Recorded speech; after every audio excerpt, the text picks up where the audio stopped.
नमस्कार दोस्तों, एक बार फिर आपका स्वागत है एंटायर एग्रीकल्चर यूट्यूब चैनल पर। दोस्तों ये अपना एग्रीकल्चर की क्यूज का पार्ट नंबर 8, इससे पहले के 7 पार्ट यूट्यूब चैनल पर अपलोड हो चुके हैं और डिस्क्रिप्शन में उनकी लिंक भी दी हुई है, तो वहाँ विजिट करके आप देख सकते हैं। और दोस्तों ये वीडियो आपको पसंद आए तो वीडियो को लाइक करें और चैनल को सब्सक्राइब जरूर करें। चलिए दोस्तों इस वीडियो की शुरुआत करते हैं। और आज का हमारा पहला क्वेश्चन है, फसल में सिंचाई के क्षेत्रफल व दी गई पानी की मात्रा का अनुपात क्या कहते हैं। दोस्तों फसल के अंदर सिंचाई का क्षेत्रफल और दी गई पानी की मात्रा को क्या कहते हैं, उस टर्म को क्या कहते हैं। ऑप्शन है ड्यूटी, डेल्टा, या उसे बेस काल, या सिंचाई भागफल। तो दोस्तों इसको कहते हैं ड्यूटी। ड्यूटी यानी कि फसल में दी गया उसका एरिया कितना है और पानी की मात्रा कितनी दी हुई है, उसे कहते हैं ड्यूटी। ऑप्शन राइट होगा। अगला क्वेश्चन है, पानी के सांद्र बहाव से मृदा कणों की पृथकता व परिवहन को क्या कहते हैं। पानी का बहाव होगा तो उस मृदा कण जो है वो अलग अलग हो जाएंगे और बहने लग जाएंगे, यानी कि उनका परिवहन होने लग जाएगा, तो उसको क्या कहेंगे। ऑप्शन है वर्षा की बूंद अपर्दन, फलक अपर्दन, अंतर अवनालिका अपर्दन, या अवनालिका अपर्दन। तो दोस्तों अवनालिका अपर्दन कहेंगे उसे। अवनालिका अपर्दन के अंदर मृदा कण जो है वो अलग अलग हो जाएंगे और उनका परिवहन शुरू हो जाएगा, तो उसे कहते हैं अवनालिका अपर्दन। अगला क्वेश्चन है, केओलिन के छिड़काव से पत्ती की सतह पर वाष्पोत्सर्जन में कमी किस कारण होती है। दोस्तों केओलिन का अगर छिड़काव करते हैं तो उससे वाष्पोत्सर्जन में कमी होती है, लेकिन ये उसका कौन सा कारण होता है। ऑप्शन है रंध्र बंद होने से, परत बंद बनने से, प्रतिबिंबन वृद्धि से, या जल योजन में वृद्धि से। तो दोस्तों केओलिन के छिड़काव से अगर वाष्पोत्सर्जन में कमी होती है तो उसका कारण होता है प्रतिबिंबन वृद्धि से। पौधे की जो पत्ती होती है उस पर प्रतिबिंबन वृद्धि से उसकी वाष्पोत्सर्जन में कमी होती है। सही ऑप्शन राइट होगा। अगला क्वेश्चन है, गन्ने के पौधे में किस व्याधि से ग्रसित होने पर कोड़े जैसी काली शाखा बनती है। दोस्तों कौन सा रोग होता है गन्ने के अंदर जिससे कोड़े जैसी काली शाखा उस पर बनती है। ऑप्शन है कंडवा, जिसे समट कहते हैं, अंगमारी यानी कि ब्लाइट, रोली जिसे रस्ट कहते हैं, या गलन जिसे रोट कहते हैं। तो दोस्तों गन्ने के अंदर जो कंडवा रोग होता है जिसे समट कहते हैं, उसकी वजह से उसके गन्ने के पौधे में कोड़े जैसी काली शाखा बनती है। अगला क्वेश्चन है, एक ही वंश की 2 प्रजातियों के क्रॉस को क्या कहते हैं। दोस्तों एक ही वंश की अगर 2 प्रजातियों में क्रॉस कर रहते हैं तो उस संकरण को क्या कहेंगे। ऑप्शन है अंतर्विशिष्ट, अंतःविशिष्ट, अंतरकिस्मी, या अंतर उपनिवेशी। दोस्तों इसे कहेंगे अंतर्विशिष्ट, यानी कि एक ही वंश की 2 प्रजातियों में क्रॉस कराने को अंतर्विशिष्ट संकरण कहते हैं। अगला क्वेश्चन है, बीज की आनुवांशिक शुद्धता का अर्थ होता है बीज का इससे शुद्ध होना, यानी कि बीज की जो आनुवंशिक शुद्धता होती है वो कौन से फैक्टर के कारण उसे कहेंगे आनुवंशिक शुद्धता। ऑप्शन है दूसरी फसल के बीज से शुद्धता, निष्क्रिय पदार्थ से, या अन्य किस्मों के बीज से उसका स्वतंत्र होना, या खरपतवार के बीज से स्वतंत्र होना। तो आनुवंशिक शुद्धता कहेंगे किसी फसल की किस्म में अन्य किस्मों का बीज नहीं होना चाहिए, यानी कि दोस्तों एक ही किस्म के बीज अगर होंगे तो वो उसे कहेंगे आनुवंशिक शुद्धता। अन्य किस्मों के बीजों से स्वतंत्र होना क्या कहलाता है, आनुवंशिक शुद्धता। अगला क्वेश्चन है, बाजरा का ग्रीन ईयर जो रोग होता है, ग्रीन ईयर डिजीज होता है, ये किससे विश्लेषित होता है। ग्रीन ईयर डिजीज जो होती है बाजरे के अंदर होती है, किससे विश्लेषित होता है। ऑप्शन है गोल बनना, मधु स्रावित होना, सिट्टे का सड़ना, या गुच्छ प्रकटन। तो ग्रीन ईयर डिजीज होती है उसके अंदर क्या होता है, गुच्छ प्रकटन होता है, यानी कि गुच्छे बन जाते हैं। तो दोस्तों इसे कहेंगे ग्रीन ईयर डिजीज। इसके अंदर इसकी विशेषता होती है कि इसके अंदर बाजरे के अंदर गुच्छे का प्रकटन होना। अगला क्वेश्चन है, एमबी प्लाव का निम्न में से कौन सा भाग जो है फरो स्लाइस को पलटने में मदद करता है। एमबी प्लाव जो होता है कौन सा भाग फरो स्लाइस को पलटने में मदद करता है। ऑप्शन है शेयर, लैंड स्लाइड, या फ्रॉन्ग, या मोल्ड बोर्ड। दोस्तों एमबी प्लाव का मोल्ड बोर्ड जब भाग होता है जिसे दोस्तों इसी के नाम पर इसका एम्बी प्लो नाम है, यानी कि मोल्ड बोर्ड प्लो। और इसका मोल्ड बोर्ड प्लो का मोल्ड बोर्ड जो भाग है, एम्बी भाग है, ये फ्रोस्लाइज को पलटने में मदद करता है। द ऑप्शन राइट होगा। अगला क्वेश्चन है, 1 क्विंटल गन्ना से कितने किलोग्राम चीनी प्राप्त होती है? अगर 1 क्विंटल गन्ना है तो कितने किलोग्राम चीनी उससे बनेगी? ऑप्शन है 20 किलोग्राम, 10 किलोग्राम, 5 किलोग्राम या 15 किलोग्राम। तो 1 किलोग्राम गन्ना से 10 किलोग्राम चीनी प्राप्त होती है। ब ऑप्शन राइट होगा। अगला क्वेश्चन है, सब्जियों का मीट यानी कि जिसे वेजिटेबल मीट कहते हैं, ये कौन सी क्रॉप होती है? ऑप्शन है सेकूर मेंसीज, मसूर, सांवला या कटहल। तो दोस्तों सांवला जो किस्म होती है, जिसे लोबिया कहते हैं, इसे वेजिटेबल मीट भी कहते हैं। सब ऑप्शन राइट होगा। अगला क्वेश्चन है, इमेजाथापर एक है। दोस्तों इमेजाथापर क्या है? कीटनाशी, फफूंदनाशी, एंटीबायोटिक या खरपतवारनाशी। दोस्तों इमेजाथापर एक खरपतवारनाशी है। द ऑप्शन राइट होगा। क्या है? खरपतवारनाशी, यानी कि वीडिसाइड है। अगला क्वेश्चन है, फाइलोडी जो डिजीज होती है, तिल फसल के अंदर एक रोग होता है, जिसका वाहक कौन सा होता है? दोस्तों तिल के अंदर फाइलोडी डिजीज होती है, इसका वाहक कौन सा होता है? वेक्टर कौन सा होता है?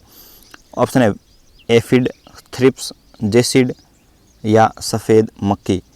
दोस्तों फाइलोडी डिजीज़ का वाहक होता है थ्रिप्स।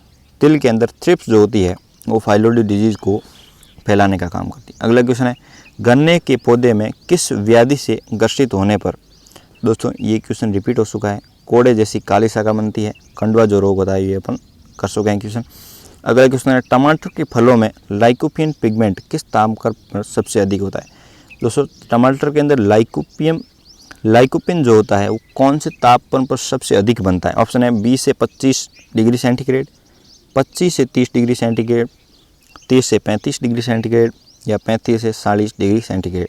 तो लाइकोपिन का सबसे अधिक निर्माण 20 से 25 डिग्री सेंटीग्रेड तापमान पर होता है। ऑप्शन राइट होगा। अगला क्वेश्चन है, देसी गुलाब के पुष्पों में रोजा डेमिसियाना, जिसे कहते हैं रोजा डेमिसियाना, कितने प्रतिशत एंसिसियन ऑयल पाया जाता है? दोस्तों देसी गुलाब में जो ऑयल होता है एंसिसियन, ये कितने परसेंट पाया जाता है? ऑप्शन है 0.1%, 0.04%, 0.08% या 0.10%।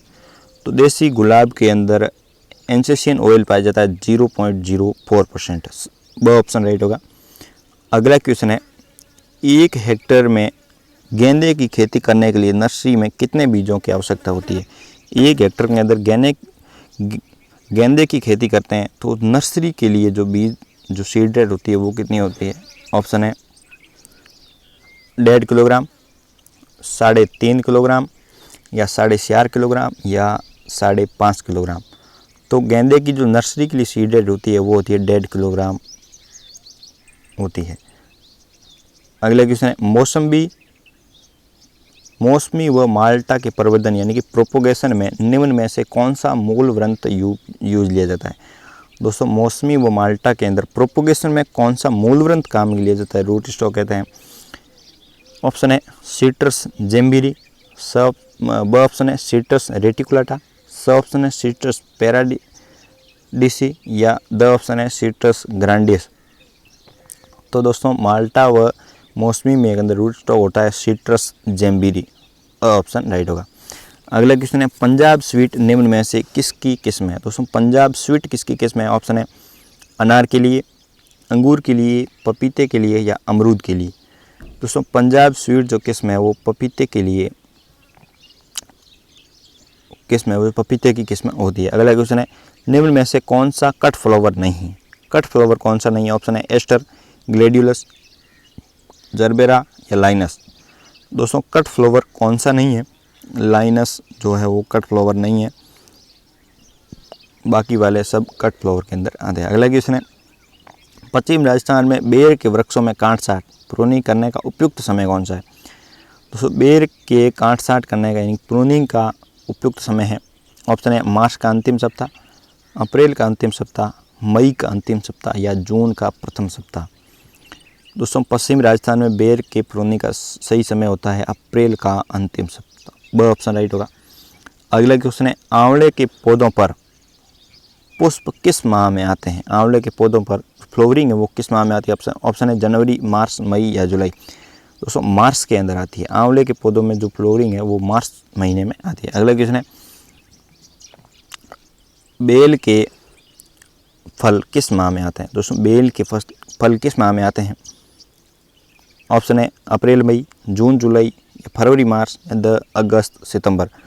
तो इसके अंदर जो फल होते हैं वो अप्रैल मई माह में आते हैं बेल में। ऑप्शन राइट होगा। अगला क्वेश्चन है, एफपीओ 1955 के अनुसार जैम, जिसे फलपाक कहते हैं, में फल का अंश कम से कम कितने प्रतिशत होना चाहिए? तो दोस्तों एफपीओ के अनुसार फलपाक के अंदर फल का अंश कम से कम कितना होना चाहिए? ऑप्शन है 30%, ब ऑप्शन है 35%, स ऑप्शन है 40%, या द ऑप्शन है 45%। तो एफपीओ के अनुसार जो है वो फल का अंश 45% कम से कम होना चाहिए। अगला क्वेश्चन है, अनार के फलों के जूस में औसतन कुल घुलनशील पदार्थ जो जिसे टीएसएस कहते हैं वो कितने डिग्री ब्रिक्स होता है? ऑप्शन है 5, 10, 15 या 20। दोस्तों अनार के फलों में जूस में औसतन जो है टीएसएस होना चाहिए 15 ब्रिक्स। स ऑप्शन राइट होगा। अगला क्वेश्चन है, खजूर का पौधा लगाने के लिए ऑफशूट का वजन होना चाहिए? दोस्तों खजूर का पौधा लगाने के लिए ऑफशूट का वजन कितना होना चाहिए? ऑप्शन है 6 किलोग्राम, 12 किलोग्राम, 18 किलोग्राम, या 24 यानी कि 24 किलोग्राम। तो खजूर का पौधा लगाने के ऑफशूट का वजन होना चाहिए 12 किलोग्राम। ब ऑप्शन राइट होगा। अगला क्वेश्चन है, डिप्लोडिया स्टेम एंड रोट किस फल का रोग है? दोस्तों डिप्लोडिया स्टेम एंड रोट जो डिजीज होती है वो किस फल का है? ऑप्शन है खजूर, अंगूर, बेल, या आम। दोस्तों डिप्लोडिया स्टेम एंड रोट डिजीज होती है आम की। द ऑप्शन राइट होगा। अगला क्वेश्चन है, केले की पनामा व उक्टा रोगरोधी किस्म कौन सी है? ऐसी कौन सी किस्म है जो पनामा व उक्टा के रोगरोधी किस्म होती है? ऑप्शन है पूवन, रोबस्टा, लाल केला, या सफ़ेद बेलसी। दोस्तों केले की पूवन किस्म जो होती है वो पनामा व उक्टा रोगरोधी किस्म होती है। ऑप्शन राइट होगा। अगला क्वेश्चन है, निम्न में से किसके दुग्ध में सर्वाधिक वसा पाई जाती है? ऑप्शन है गाय, भैंस, भेड़, या बकरी। दोस्तों भैंस के दूध में सर्वाधिक वसा पाई जाती है। पशुओं के अंदर भैंस के दूध में सर्वाधिक वसा होती है। अगला क्वेश्चन है, खुरपका मुंहपका रोग किसके द्वारा होता है? दोस्तों इस खुरपका मुंहपका रोग है जो किसके द्वारा होता है? ऑप्शन है जीवाणु, परजीवी, कवक, या विषाणु।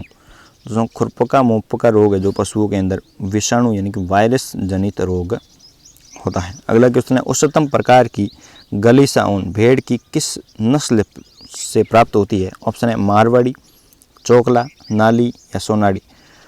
दोस्तों गलीचा ऊन जो है वो चोकला नस्ल की भेड़ से प्राप्त होती है। अगला क्वेश्चन है, कार्बोलिक एसिड है एक। दोस्तों कार्बोलिक एसिड जो है वो किस प्रकार का है? ऑप्शन है उत्तेजक, कृमिनाशक, जीवाणुरोधक, या विरेचक। दोस्तों कार्बोलिक एसिड जो होता है वो जीवाणुरोधक होता है यानी कि जीवाणु को मारने के लिए यूज किया जाता है कार्बोलिक एसिड। अगला क्वेश्चन है, पशुओं की आयु गणना की जाती है? दोस्तों पशुओं की आयु गणना किसके द्वारा की जाती है? ऑप्शन है दांतों की संख्या से, शरीर के आकार से, या दुग्ध उत्पादन से, या पूंछ की लंबाई से। दोस्तों पशुओं की आयु गणना दांतों की संख्या के आधार पर ज्ञात करते हैं। ऑप्शन राइट होगा। अगला क्वेश्चन है, मूंगफली की खली पशुधन हेतु एक उत्तम स्रोत है? मूंगफली के अंदर जो है वो कौन सा दोस्तों तत्व पाया जाता है? ऑप्शन है खनिज, विटामिन, प्रोटीन, या वसा। दोस्तों पशुओं के अंदर जो मूंगफली की खली अपन देते हैं चारे के रूप में, उसके अंदर प्रोटीन जो है वो सबसे अधिक पाई जाती है। अगला क्वेश्चन है, सूखे चारे की गुणवत्ता सुधारी जा सकती है? सूखे चारे की गुणवत्ता हम उसके अंदर क्या डाल के सुधार सकते हैं? ऑप्शन है साधारण नमक के द्वारा, यूरिया के उपचार द्वारा, या पोटेशियम परमैंगनेट के उपचार द्वारा, या डीएपी द्वारा। दोस्तों सूखे चारे में अगर यूरिया अपन डालते हैं तो उसकी गुणवत्ता है जो सुधार सकते हैं। अगला क्वेश्चन है, गर्भन विधि निम्न में से किसके परीक्षण हेतु काम में लेते हैं? दोस्तों गर्भन विधि जो है किसके परीक्षण काम में लेते हैं? ऑप्शन है वसा हेतु, या प्रोटीन हेतु, या थनैला रोग हेतु, या अमीनो अम्ल हेतु। दोस्तों गर्भन विधि है वो वसा के परीक्षण हेतु काम में लेते हैं, ऑप्शन राइट होगा। अगला क्वेश्चन है नकलिंग। नकलिंग किसकी विधि है? नकलिंग किसकी विधि? ऑप्शन है गाय और भैंस को साफ करने की, गाय और भैंस को दूध निकालने की, या गाय और भैंस के निवास की विधि है, या जानवरों को विटामिन और खनिज देने की विधि है। जो नकलिंग विधि है गाय व भैंस का दूध निकालने की विधि है नकलिंग। अगला क्वेश्चन, निम्न में से कौन सी भेड़ की प्रजाति अच्छी मात्रा में दूध देती है? जो कौन सी भेड़ की प्रजाति है वो दूध अच्छी मात्रा में देती है? ऑप्शन है मालपुरा, सोनाड़ी, लोही या मारवाड़ी। दोस्तों भेड़ की सोनाड़ी किस्म है वो अच्छी दूध देने वाली किस्म है। अगला क्वेश्चन है दुग्ध उत्पादन की दृष्टि से महत्वपूर्ण माने जाने वाली भैंस की नस्ल कौन सी है? तो भैंस की कौन सी नस्ल है दुग्ध उत्पादन दृष्टि से महत्वपूर्ण है? ऑप्शन है मुर्रा, नागपुरी, भदावरी या जाफराबादी।